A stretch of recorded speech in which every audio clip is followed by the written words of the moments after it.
Welcome to Honeybee. Don't forget to like, subscribe, and hit the bell.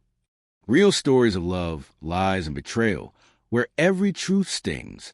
Let's begin. My name's George, and if I'm being completely honest, there's one thing that has never made sense to me. It's a question that pops into my head every time I hear about breakups or relationships falling apart. The question is simple.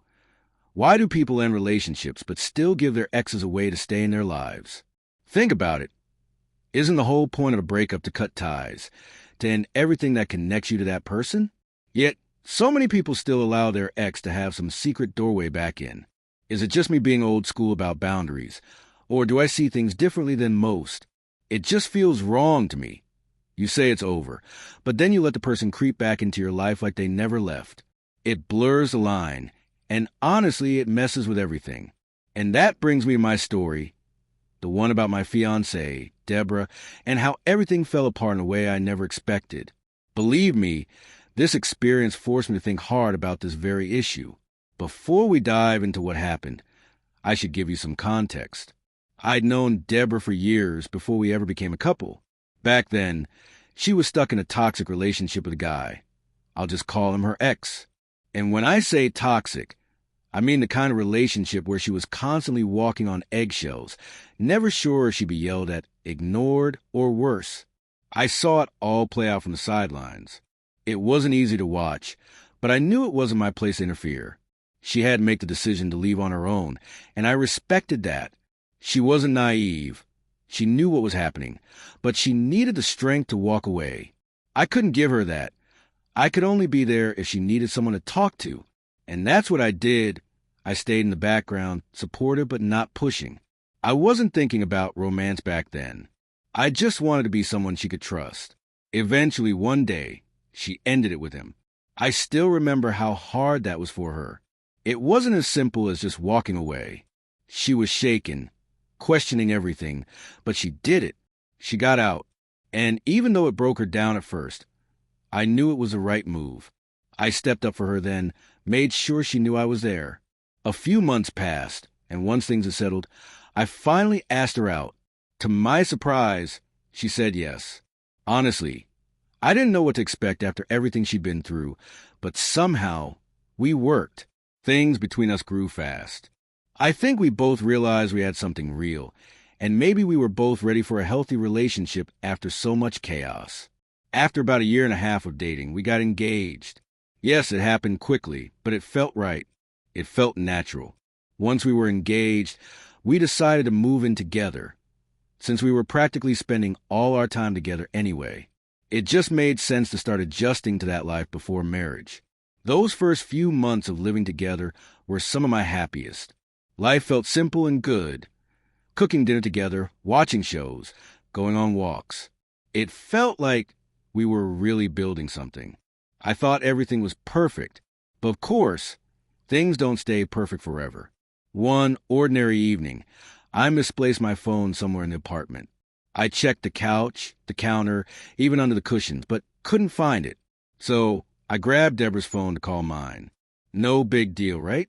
But when I opened her call log to dial my number, I froze. Right there on the screen was her ex's name. The call wasn't from months ago. It was just a few days earlier. Out of everyone she could be talking to, he was the last person I ever expected to see. This man had hurt her, not just with arguments, but with real abuse, both emotional and physical. I'd been there through it all as a friend. Seeing his name again hit me hard. I opened their messages, hoping there was some innocent explanation, but no. They had been casually chatting. She had let him slip back into her life quietly. That didn't sit right with me. Not because I'm jealous or controlling, but because I know what it means when you leave doors like that open. So I went straight to the bedroom and asked her, point blank, "Why are you still talking to him?" She looked shocked that I'd seen it, but she didn't lie.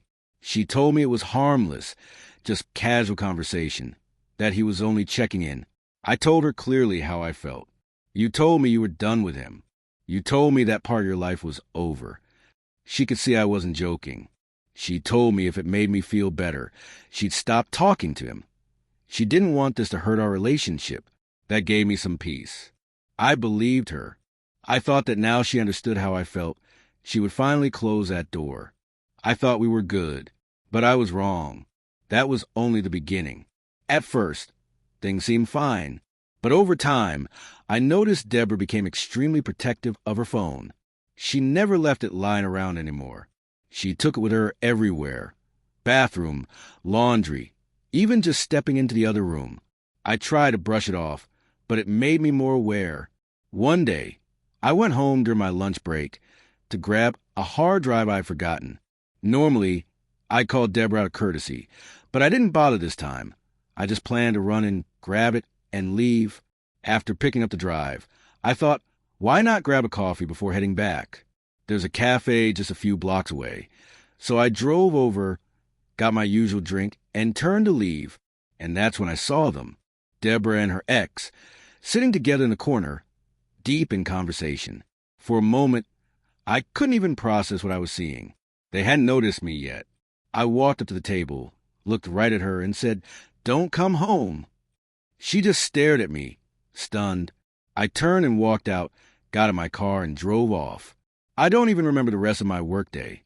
I was there physically, but my mind was somewhere else.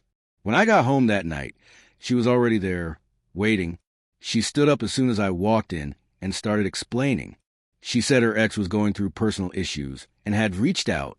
She claimed she was just being supportive, that it was completely platonic. She made it sound like some noble act, like I should admire her for being there for him. I let her talk. Then I asked her the only question that mattered. "Didn't you promise me you were done talking to him?" Her hesitation told me everything before she even said a word. I asked again, "So what are you doing meeting with him?" She started fumbling through excuses, but I didn't want to hear them. I told her exactly how I felt. If she still had an emotional connection to him, then it was dangerous for me to keep investing in this relationship. I told her straight, "Go be with him since he clearly still has your attention." She broke down, said she didn't mean to hurt me, begged me not to end things, kept saying it wasn't what it looked like, but I had already made up my mind. I told her to pack her things. I wasn't going to compete for a place in someone's life where I was supposed to be the only one.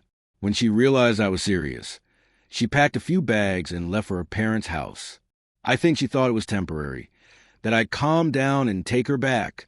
But this wasn't me reacting emotionally.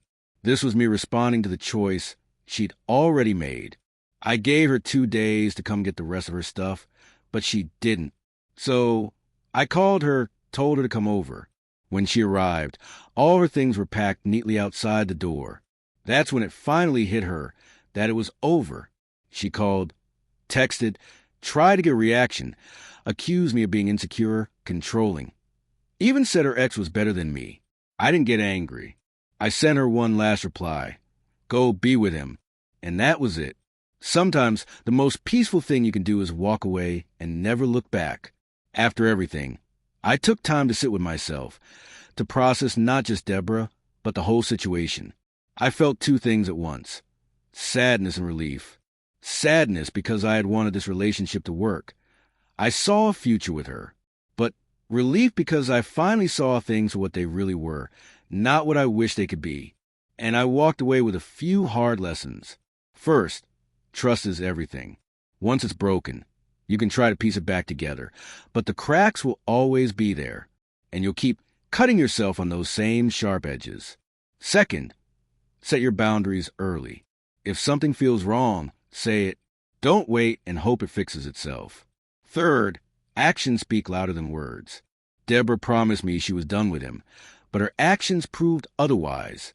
Pay attention to what people do, not just what they say.